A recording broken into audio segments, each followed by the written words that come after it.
Ladies and gentlemen, welcome back to Uncensored CMO. Now, my guest in this episode probably needs no introduction. Gary Vee is one of the most successful marketers on the planet.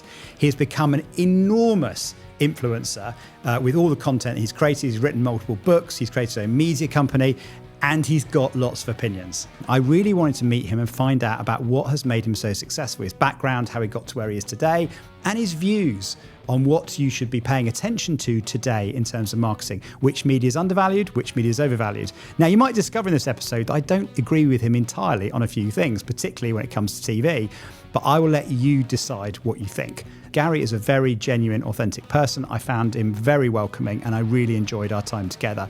I hope you enjoy this. I certainly did. Here it is. Gary, welcome. Thank you for having me. Well, it's great to have you. And it's really special to be doing this in the wine library as well. Yes, but the origin. Oh, no, where it all started, right? How does it feel being back here? Like coming home, no question. Like even walking into the store, it's, I'm sure this will resonate for anyone who's got a home, right? And hopefully most do. You go back to your childhood room or maybe a place where your grandparents would take you and your cousins to the summer, or maybe your old high school football field. This is a very, very cozy home for me, this retail store. This is where I think I refined the skills I picked up on business and marketing as a kid for lemonade and baseball cards. The store, and this big store was not the store that I actually grew up in. It was a much smaller store, really where you and I are right now, with no 2 floors, just down there, pointing to that street, not this street. So this store, I started working in 2003, but this was the store where Wine Library TV started upstairs. And so, yeah, it's incredibly special. As I was driving in from the city, the store I grew up in wasn't even the original store. Even smaller than that, my father had this tiny little house store that he bought in '83. I was thinking, my God, my father has been in this location for 42 years. Wow. So it's a real family business. I've been coming to this exact location, working here since 1989, which is just bananas to think about. It's the place where it all started. Yeah. And what do you think are some of the lessons you picked up from those early years that have carried you through in terms of the success you've had? That the customer's always right. You know, I think what is very clear to me that has been a true competitive advantage is I'm the least full of shit person when one says, I do everything for the customer. I've been blindly obsessed with delivering value to the customer, not because I'm a good dude, not because I don't say the least full of shit out of like, look at me, I'm rad, out of what has been instilled in me literally from lemonade to baseball cards, and definitely here, was I don't understand why you wouldn't want to give the customer the disproportionate most value. This liquor store, this wine store, what I did in this store that was unique was price, selection, and service were the 3 things that stores battled on. And the saying when I got in the game was, if you can do 2 out of the 3 really well, you have a big business. And when I was 15, 16, 17, it haunted me on the concept of like, why wouldn't I do all 3? I couldn't wrap my head around why I wouldn't do all 3. Yeah. And I think that's why my content works. I really believe one of the reasons that I broke out as a content creator and have had such a sustained long career as one is I don't think about making content from any other lens than why in the world is this good for the person on the other side of this phone or earplugs or what have you. So that's I think what I really learned here was whatever debate I had as a 15 or 16-year-old of like, is the customer king? Do you do everything for the customer? Is the customer always right? Customer over everything. I think the other things I learned here was discipline, hard work. Somebody asked me the other day, yeah, but Gary Vee, have you ever done any hard labor? And I don't mean like working at a country club. And I laughed and I said, well, I replied to him actually, which I rarely do to those kind of questions because he was trying to be snarky, but I thought it would be valuable to the person to understand, like, you don't know how people got to places. This is the liquor store where I hurt my back. I've had back pain for 30 years. And this is the place that happened. Because as a 14-year-old, I worked manual labor 12 hours a day, carrying these boxes around, cutting with a knife. There's a basement down there, 10 hours a day, 12 hours a day, only manual labor. From 14 to 28, I only did manual labor. And so much that I did it wrong. I didn't know how to use my legs or my glutes, and I really banged up my QLs and had, my 20s, I had a lot of back pain, which is unfortunate. So not only did I do manual labor here, I did it at an extreme level. This liquor store from 1998 to 2006, for 8 years, I worked 14 hours, 12 hours, 11 hours on a soft day. I would come to this liquor store at 7:30, 8 a.m., and I would leave at 10 p.m., Monday through Saturday. So sacrifice, discipline, work ethic, commitment, lack of complaining, lack of entitlement. I learned everything here. I think people see the success, don't they? But they rarely see actually what went into it and how many years of kind of graft went in before the success happened. Yeah, and I'm empathetic. By the way, I don't have the audacity or the bravado or the delusion to think anyone should pay attention or should care or should know. I just don't see myself that way. I don't think anybody should worry or know about my life. On the occasional once in every 5,000 razzes, I'll jump in and tell them the truth like I did yesterday. But yeah, which is why I always go the other way. I only assume that people have worked hard. I think the word luck is the weapon of choice of the hurt and the lazy. I really don't think anyone is lucky.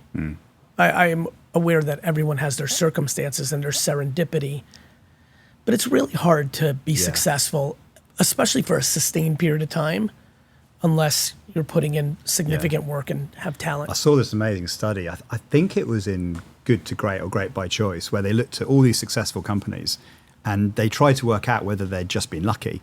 And what they figured out is it was nothing to do. There were the same number of lucky or unlucky events in all the companies they looked at. It was entirely what they did when the good or bad luck happened. It was the response to those events that determined everything. 100%. Like, everybody on earth is going to get punched in the face. Everybody on earth is going to win a scratch-off ticket. Everybody on earth is going to have good, bad, and different. There are people who are so cynical and so hurt and look for negativity that they don't even see their opportunities. There are other people who are so non-operational and so delusional and so hippy-dippy that they only see opportunity when oftentimes it's not even there.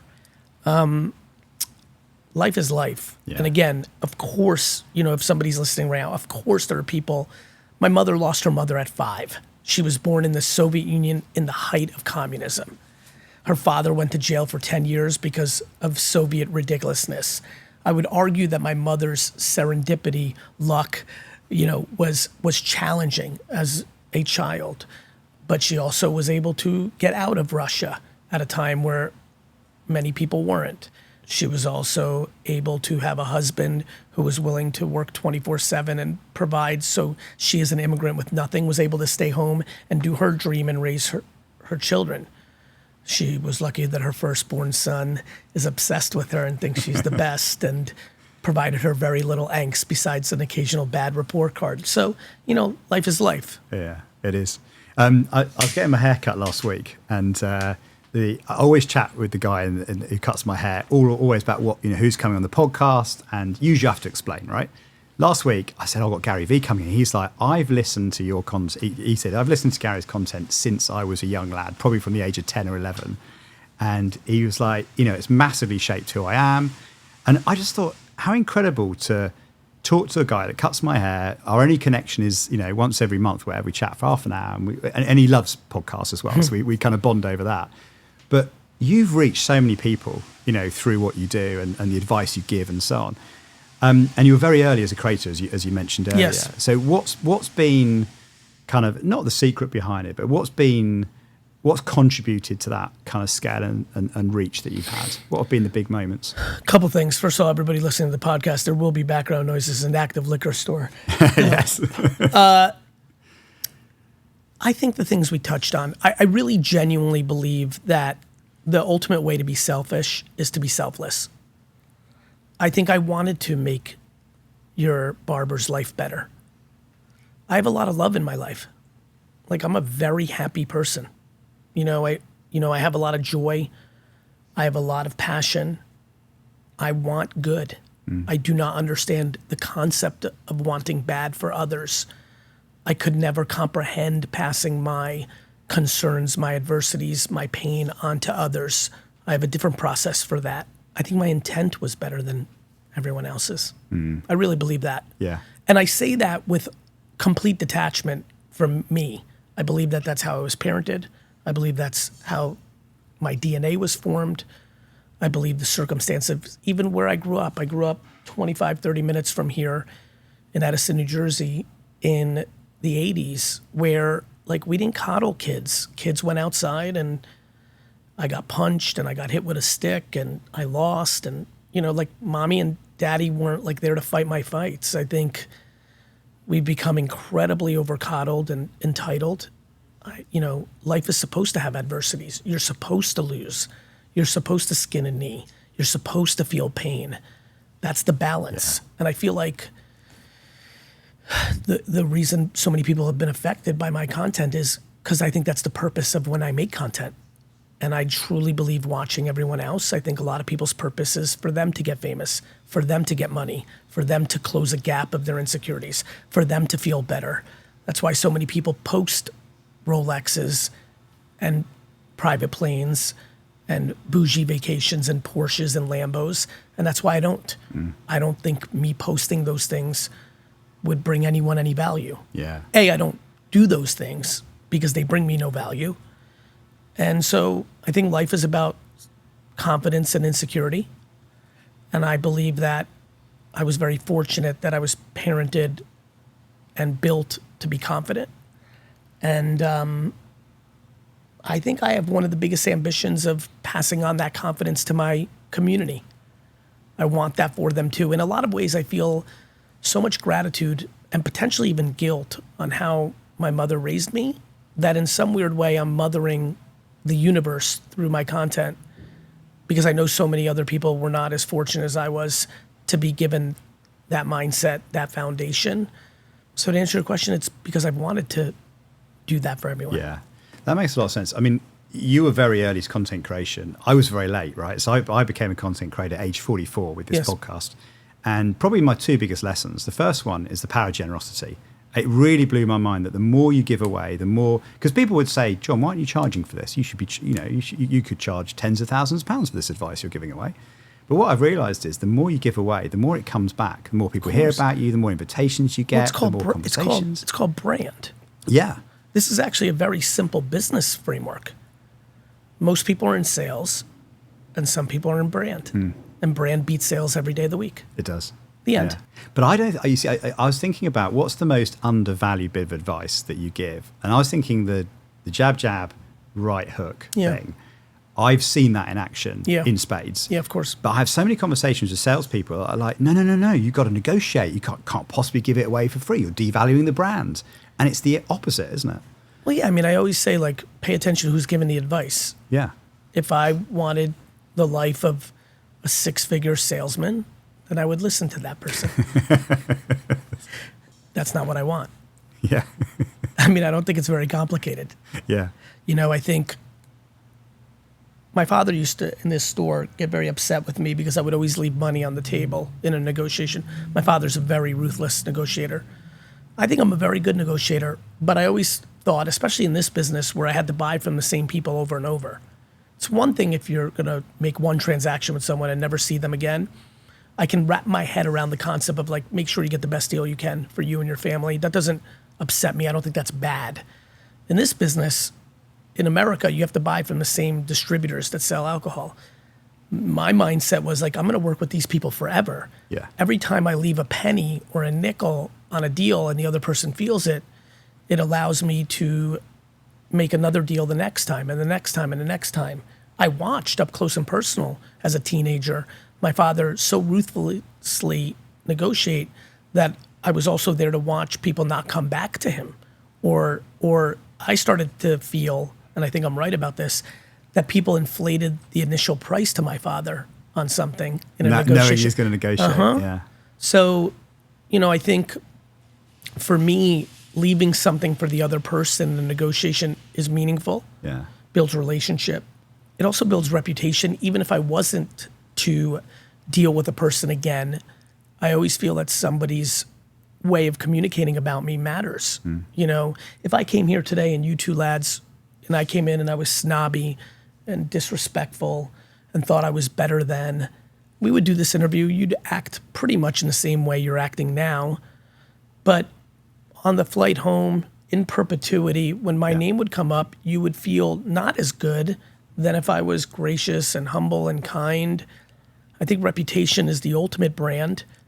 I personally get incredible amounts of joy of knowing that the people that actually know me the best, even though I'm well known publicly, that your barber would like me dramatically more if we were mates. Dramatically more. And, I know that Brandon, who I've known since I was 14, loves me much more than Train and Danny. And Train and Danny have only been in my ecosystem now for 2 weeks. Both knew who I was before. I genuinely believe they view me better today than they did a month ago. Because, there's always that fear of like, don't meet your heroes, or how are people really like, especially someone like me who's so aggressively sharing love and optimism and positivity. In fact, I feel as humans, when we see someone as avert as I am, we actually almost have to default into like, is this a shtick? Is this his thing? I think we've been disappointed by people that have propped themselves up as kind and good. Pastors, religious institute, politicians, even parents for some people, unfortunately. So, I don't struggle with the judgment, and I feel incredibly warm on knowing that I believe the people that know me best speak about me best behind my back. Well, you'd be pleased to know we did ask Brandon that when we first arrived. That's exactly what he said. He said you're absolutely authentic and exactly the person that, you were 25 years you've known him, haven't you? Yep. Yeah, that's incredible. More. One thing you're very well known for is kind of spotting trends, investing early, that kind of thing. You're early in on Twitter, I think, weren't you? Facebook, Tumblr. What is it that has allowed you to spot those trends? And have you got any of them wrong? Of course I've gotten them wrong. Let me go to that part first. I've gotten them wrong for many different reasons. Scared money doesn't make money. My most famous passing is on Uber, who was my dear friend Travis. I was very illiquid by my standards at that time in my life. And I made a humongous financial mistake by passing on Uber. There was a period after Facebook, Twitter, Tumblr that I was very high on my own supply. I thought I was a genius investor. And what ended up happening there was I started to invest in ideas, not people. With Facebook, Twitter, and Tumblr, I invested in David Karp, Ev Williams, who was Jack Dorsey's partner, and Mark Zuckerberg as much as I did in those businesses. Later, after those wins, I could see that the idea would work, but I overlooked if the kid was capable of operating. So I became infatuated with the horse, not the jockey. So that was a chapter of losses. So, of course, I've had losses. On the wins, I think it goes back to the beginning of this podcast. When you are obsessed with the consumer, you win. You do.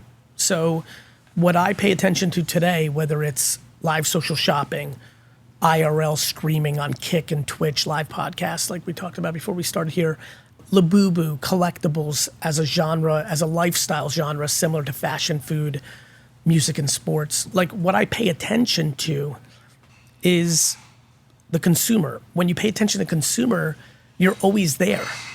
When you're there, you're able to invest in things before others see it. That is no question the reason that I've been early and often right is because I'm with the consumer and the consumer is with me, and I don't care about anything else.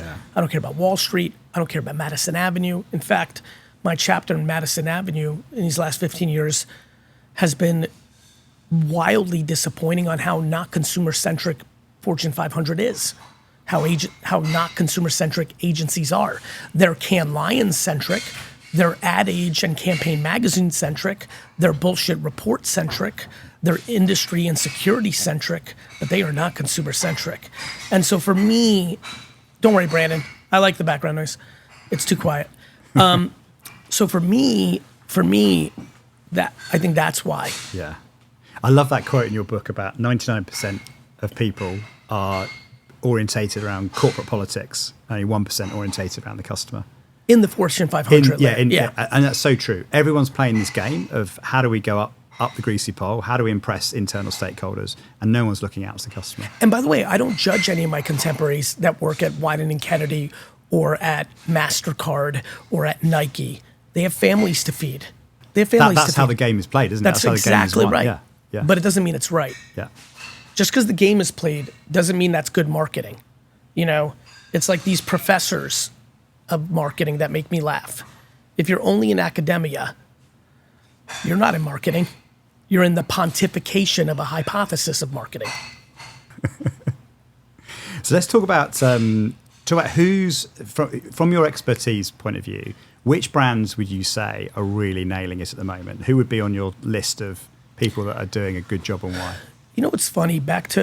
I've made myself pretty clear here. Given that I only spend time with consumer, I don't go very deep into Dr. Scotch, whatever that soap is, or Poppy. I mean, I know about, the answer to your question is all small brands. Yeah. Like the winners are the brands that are zero, that brand that just sold for a lot of money that was like a fancy Perel, you know, like the hand, like, but I can't even name that brand. I think it just sold for $700 million. The brands that are doing it well are living on social media. Like, I do not understand why people are emotional about this. The consumer's attention is on social media. Period. Nobody gives a fuck about billboards. I'm sorry that bus stop ads are not as good as they were in 1972. A television commercial across the globe, America, London, Singapore, Sydney, Australia, is wildly overpriced. Digital banner ads are complete and utter rubbish dog shit. Google AdWords are declining in our face because of AI chatbots.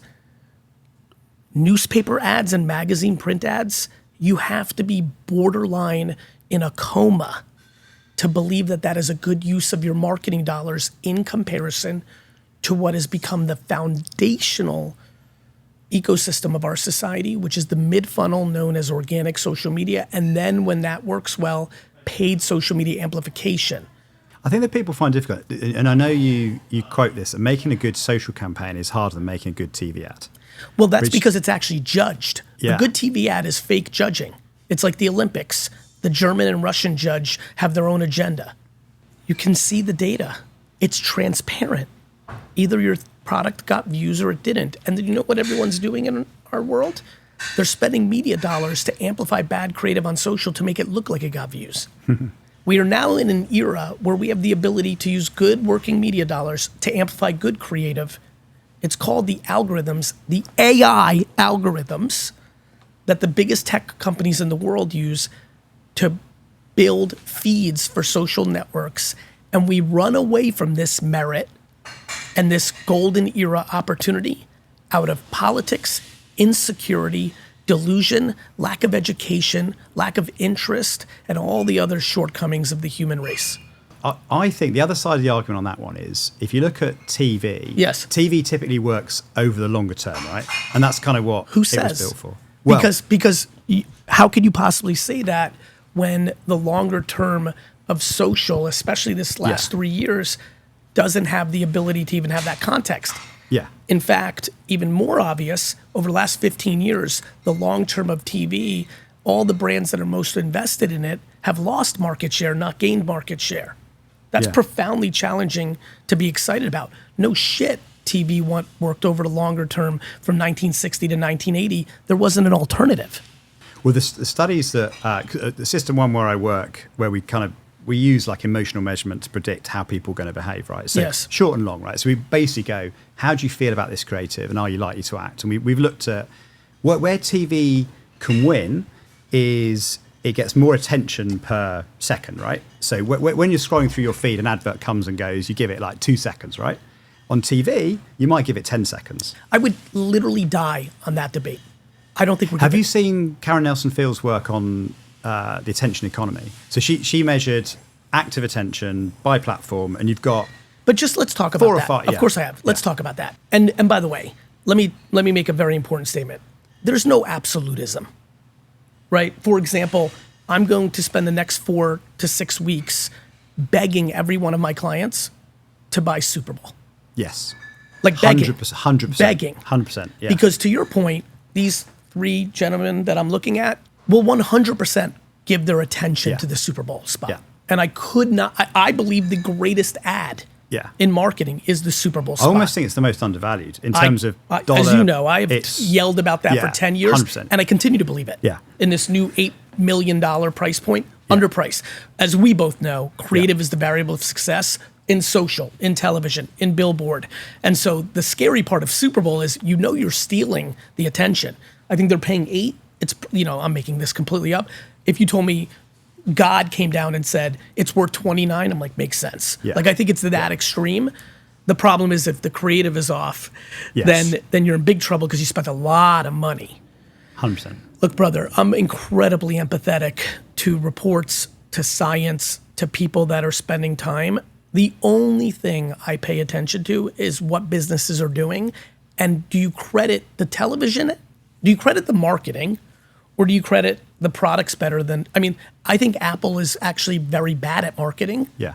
But the product is so superior, right? Yeah. Then there's all the CPGs.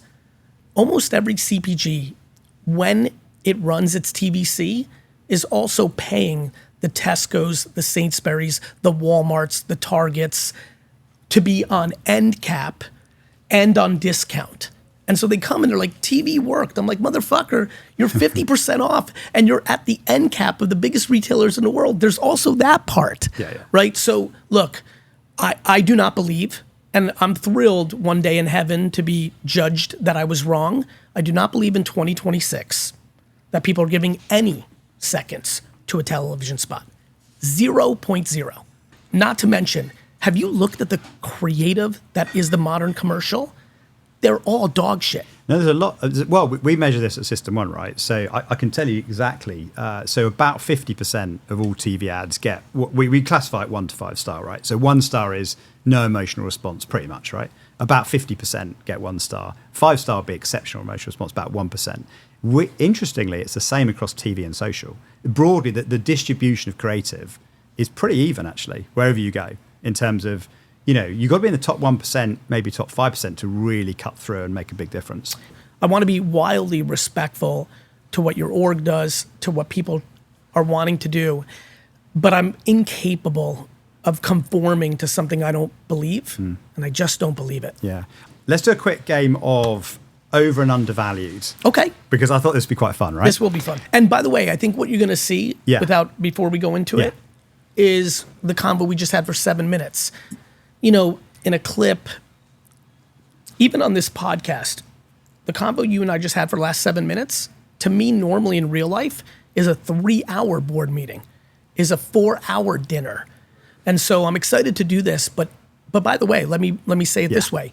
You can waste $10 million on social media in 1 second.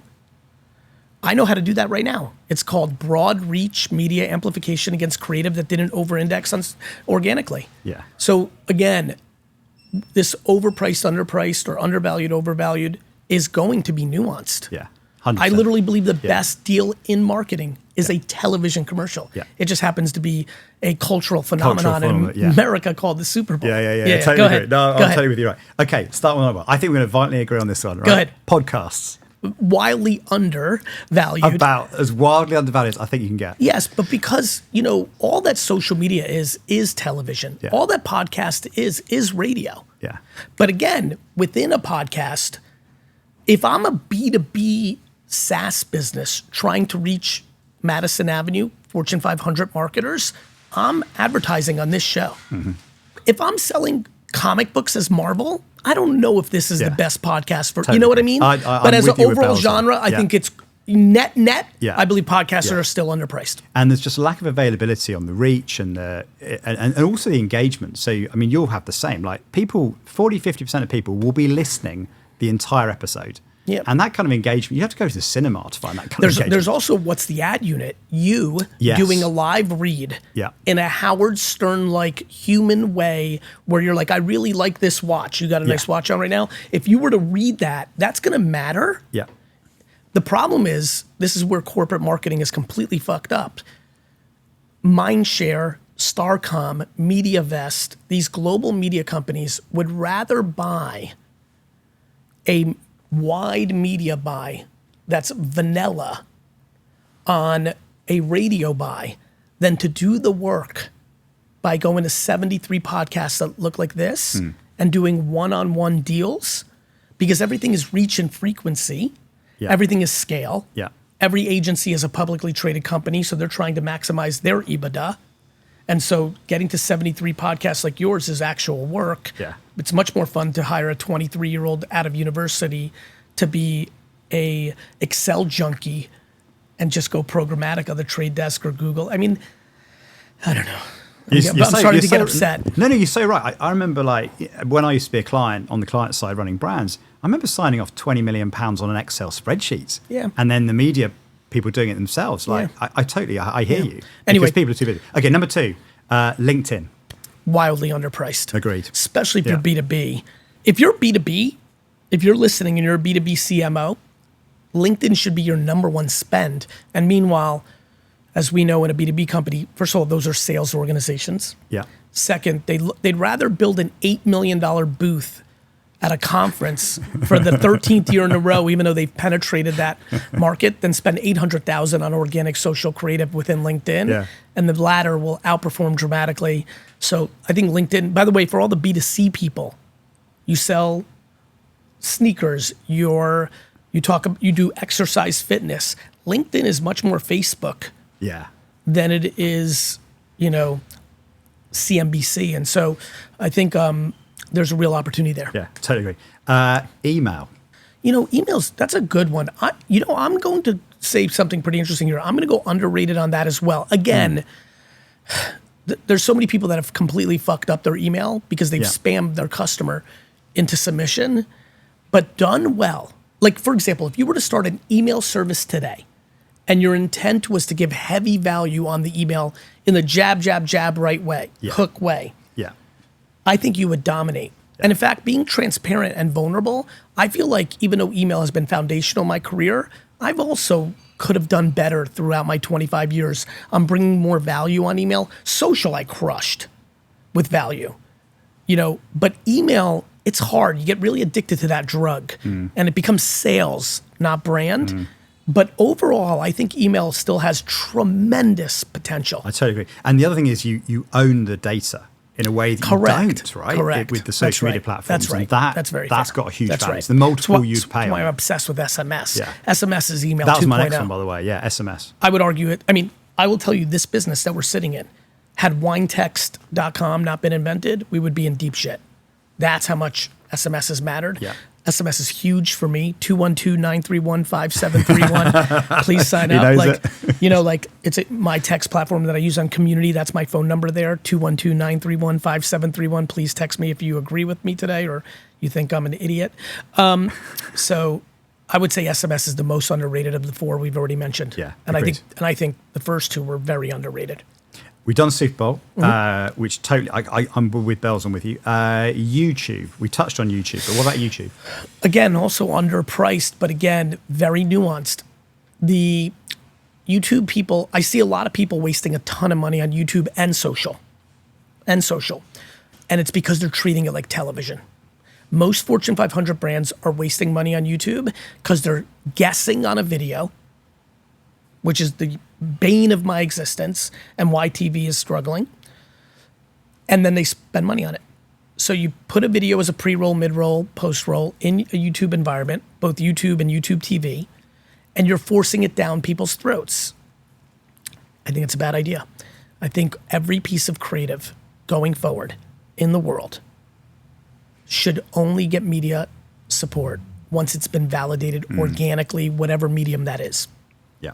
So That makes a ton of sense. again, we're going nuanced here. I want to make sure the audience wins. Post this, other agencies, small businesses, big businesses. So YouTube, I would say, is underrated when you know how to use it, because it's still underinvested in comparison to programmatic banners and television. But I would say most people in Fortune 5,000, so I'm going even the PE brands, are wasting their money on YouTube. Yeah. Well, sticking with Google, how about search? I'm worried about search. I'm not a very big fan of search overall. First of all, search is sales. So even from a marketing and branding standpoint, it is not that. It's intent-based sales. It's not search marketing, it's search selling, Yeah. right? Yeah. Makes So sense. let's call that, right? That's like a nuance that I think, right? Look at this, I'm getting goosebumps because I know I'm onto something that we don't talk enough about. I'm really sad that it's called search marketing. I wish it was called search sales. You're spot on, because it's basically the shop front. It's like how you merchandise the Yes, but the problem is it's a toll booth. Yes. Yeah. You know this. Yeah. Like like, let's just use a liquor that's Kahlua. Kahlua, if we type it in right now into Google, they're probably buying their own brand, even though it shows up first on Google. Google has effectively made people pay for their own brand equity, which is wild. That's wild. It's also gotten more expensive because it is shocking how many people have moved to AI already. Yeah. So Google AdWords is a very different beast now. People are on that drug because it's sales. So now the cost of the AdWords is going to explode because there's less supply, right? There's less demand, right? Because now people are going to ChatGPT and Perplexity and Gemini, which is a Google item. So there's less demand. The supply, people still need it. So now you're going to pay $49 instead of $14 to get the same amount of business, and you're still paying really for what you created, which was demand.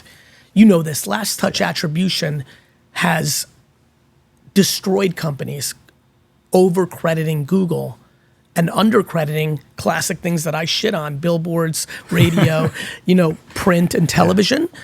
Like, I don't think that there's absolutism. So I think I've seen billboards. I think I've seen I saw the New York Times yesterday at a hotel, and I went through it, which was nostalgic, and I'm sure I was affected subconsciously, back to the point you made on some of the ads.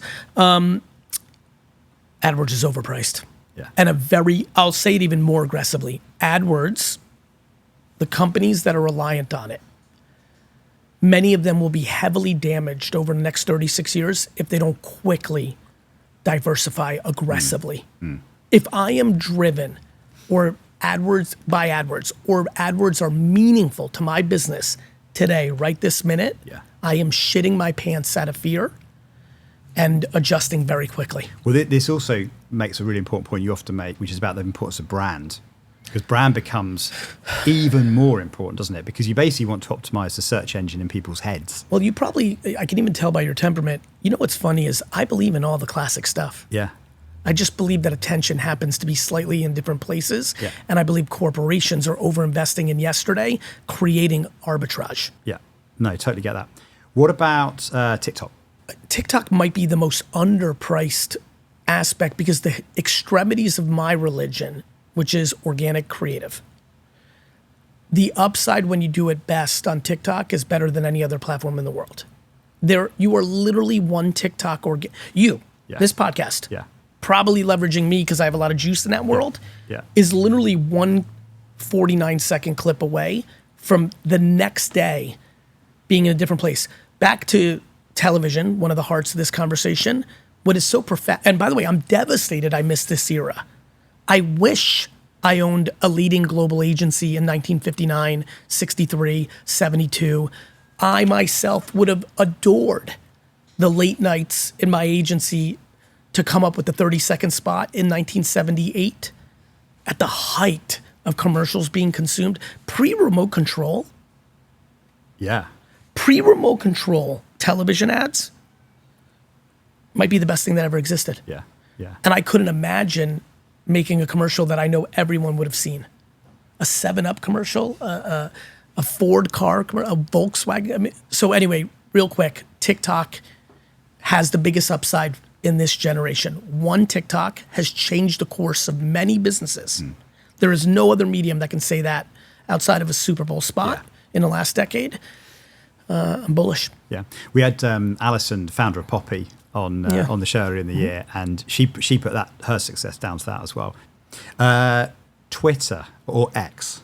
As an ad product, it very much is underwhelming. I'm really hopeful that Elon attacks that at some point.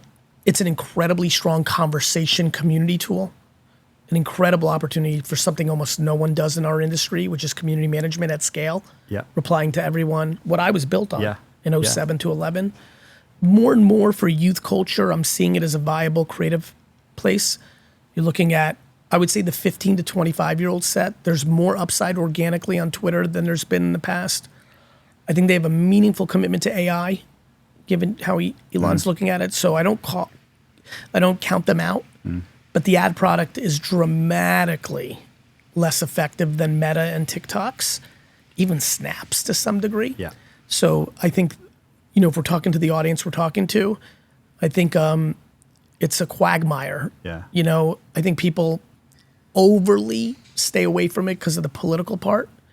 I think it's hard when you're a CMO to use your own politics as the barometer to where you spend money. But I unfortunately see so many CMOs doing that, 100%. which I'm empathetic to. Like it's challenging times, but I mean, when your job is to require to grow a business, but that's my take on X right now. Yeah, and also like when there's a big news event, that's where everyone is. Well, it is the water. By the way, yeah, it's been for 15 years the water cooler of our society. But if I'm spending $1 million to build both a brand and to drive sales, which is how I think about things, I think you have to drive some level of short-term sales because you won't make it to the other side on brand. I would say that there are other places in this second right now that I get more excited about with Twitter, but I do keep an eye on it daily. I'm very active on it personally, and I do see some Reddit-like, 15 to 25 for like the Kick and the Twitch audience, this new IRL vlogging ecosystem. Why Danny was brought in and trained, like where I'm going next. I see Twitter as a viable play. Last one, a bit unfair. New York Jets, undervalued, overvalued. Oh boy! Unfortunately, they're probably properly valued, and the value is outpacing my wealth creation. So I have more work to do, not less, than I did 10 years ago. I believe that sports teams have become the trophy of choice of the kings and queens of our society. Yeah. Which is too bad for me because I think I saw it before others, but I was a child and wasn't in that financial place. Sports is one of the few places left that are fair. One of my issues with marketing is, this will make a lot of sense to you if I wrap this up, this part, and we can go 5 minutes over. I love business and sports, and I have disdain for politics, academia, and many other things. And they are based on just one thing. One is true and one is fake. You can't hide in sports. If we all go right now and shoot a basket, and we all have to shoot 10 baskets, all 6 of us in this room right now, somebody's going to make the most, and all of the other 5 of us have to recognize that that person made the most. There is no debate. The reason, business, like either the business makes money or it doesn't. Either you get views and listens to this podcast or you don't. Correct. I'm not mad at traditional media. Their math is just more blurry because of the way the tech stack. A magazine, it's unfair to be, I'm not mad at a magazine. I just know I can't really understand the value of it the same way I can and social media algorithm, right? Yeah, it's totally not, and so I think I gravitate towards things that are true. Right? I love sports. I love business. I love emotional feelings. You're either happy or you're not happy. We may not be able to see it. All of us could be very happy or hurt right now. If we're good enough at putting up a facade, we won't know. Yeah. But I do believe it plays out. I do believe your funeral exposes who you were. I believe that. I believe that when you have tough times, how many people are there to pick you up, exposes who you were. So I think I gravitate very heavily towards those things, you know? Yeah, makes sense. We're living in kind of a wild time in terms of AI as well. Yes. And I know something you talk a lot about, which I appreciate, is the power of authenticity and being real. And we talked about it quite a bit already, haven't we? How is AI going to change that? What kind of challenge is AI going to bring to maintain that human connection, the emotion, the happiness? In some ways, it's going to allow us to do more of it. AI is going to do so much, we're going to have more time to be human, which is a real fucking brain twist because everyone's so scared about the opposite. It's also going to create unparalleled challenges. I would argue much of what's good in society has been predicated in the last 100 years of video being the judge and the jury of our society. Video proof has been a wonderful addition to our world. In 1850, when there was horrible atrocities happening, people debated if they happened or not. Yeah. Then cinema was created. Then video was created. You know, we know John F. Kennedy was assassinated. We've seen the film. We know that Rodney King was beaten, right? We know we know the Berlin Wall fell. We watched it. We're about to go after an 80 to 100 year window where video has been a very good friend for truth in our society. We're about to go into an era where no one will believe any video. There will be unlimited videos of me on the internet in a decade saying things I never said. I think the TV ad is the best deal in marketing. We got him, folks. You know, I think and that's scary. Yeah. Me saying racial slurs, you saying things you never said. And what will happen is people will realize deepfake video, AI video has taken over. And now we'll be in a place where we don't believe at all. That's scary. That's really scary. Now, I am optimistic because I think the blockchain will now have its day. I think a lot of people who think Bitcoin's stupid, NFTs are stupid, they're about to learn something called the blockchain. The blockchain is a decentralized network of servers that does not allow Meta or Google, Gary Vaynerchuk or you, and even more importantly, America, Russia, China, or India to control it. It is the source of truth in our society for a very long period of time. For example, you, 15 years from now, 6 years from now, whenever the time is right, you will take this audio and you will mint it on the blockchain from your address to validate that this podcast was real. Wow. Otherwise, the technology is already in place for you to have this exact interview with me using AI and I'm not here. That is wild. It is wild. That is totally wild. But you know what else is wild? An airplane to somebody that was born in 1749. Yeah. Yeah. We just have to find new solutions, don't we, to the problem. And we always do. My friends, if you were pessimistic about AI, if you're pessimistic about Russia, Ukraine, America, China, I'm going to tell you something. The number one underrated brand in the history of the world is the human being. We have become unbelievably good at paying attention to the 0.00001% of us that are bad, and we have completely taken for granted the 99.999% of wonderful, good, or at least content, indifferent, like just medium. I believe in the human so much. I, as a pimple on the pimple on the pimple of the ass of the human race, already have very clear understanding that we can find a solution to these deepfake videos called the blockchain. There are much smarter people than me working on that every nanosecond. And I believe in us. I really believe in us. Yeah, that's a great message. Well, maybe to wrap up, senior marketers listening, people that want to start their own brands, starting out today, what advice would you give someone that's got an idea, they want to go for it? How would you coach them? Document and create the content on social media. The amount of people who have shit on me and my point of view on social over the last decade, only to then start their journey of their podcast, of their brand, and I'm talking Fortune 5,000, Fortune 500 marketers, the most lovely emails and LinkedIn messages. Literally, Gary, I thought you were a snake oil salesman until my wife started her own shampoo business on the side. And I cannot tell you how humbling this journey has been, that it has been this mid-funnel. Let me talk to marketers now in real, like, less hyperbole, more just right to the point. The mid-funnel, which is organic social, has AI algorithms across 7 platforms that have the far majority of attention of society consuming on there. It's unequivocal data. Nobody debates that the hours spent now is like, you'd have to really be like detached and agenda-based to not know this to be true.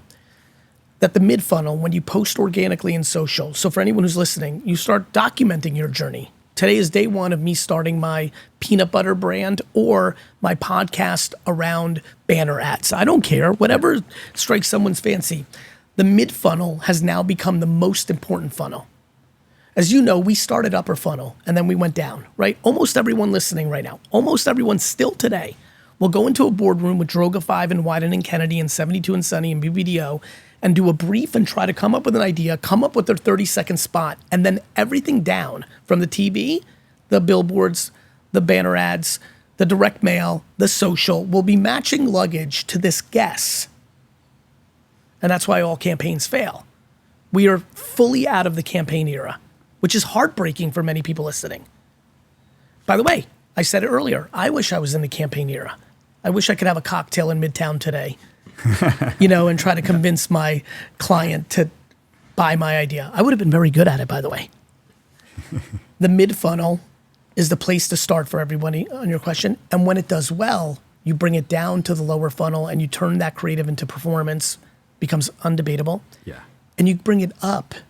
And that video or that creative you did in social that clearly resonated because it got 1 million views instead of 30 becomes the brief to a campaign if you want to go there. My belief is you actually take that video and it becomes your YouTube, it becomes your connected TV. I think we're going into the era where the creative will win on social on merit and then go up to the distribution of classic television. Yeah. That's my answer. And not because I've liked it, but because every Poppy and every other brand that is achieving what everyone's trying to achieve right now is doing such. I think the good thing about that as well is the barrier to entry is pretty low. And therefore, it's as good as your content and as good as your It's brand. A level of merit. Yeah. You know what's really funny? It's also a level of creativity that every creative in our industry yearns for. Do you think creative directors are happy? I know they're not. I interview them You have to understand, the other thing about me when I talk all this shit is last week, this is real. Last week, I interviewed 16 ECDs and GCDs working at all these agencies. 16. I am not a French banker sitting in my ivory tower consolidating up these agencies. I'm an operator. I'm in the trenches. I feel very confident in the words that come out of my mouth. I understand they're in contrast to many people's beliefs, but I believe those beliefs are grounded in far more flawed realities than I think our industry would like to admit. And I know this to be true because some of the people that have shit on me the most publicly have given me some of the most significant flowers when they change their jobs. I believe I speak about what I believe in, and I believe unfortunately most people in our industry have been forced to not because they're bad people, but because they have a mortgage, because their kids need tuition, because they have to pay their car bill, and they work at companies that sell yesterday. I believe that. Gary, it's been amazing, mate. Thank you, my friend. Thank you so much. Continued success. I'm proud of you. Thank you. Yeah, You I mean too, that, mate. by the way. It's Thank been you. really good. Thank you very much for listening or watching Uncensored CMO. I hope you enjoyed that. If you did, please do hit the subscribe button wherever you get your podcast. If you're watching, hit subscribe there as well. I'd also love to get a review. Reviews make a big difference on other people discovering the show. So please do leave a review wherever you get your podcast. If you want to contact me, you can do. I'm over on X at Uncensored CMO or on LinkedIn where I'm under my own name, John Evans. Thanks for listening and watching. I'll see you next time.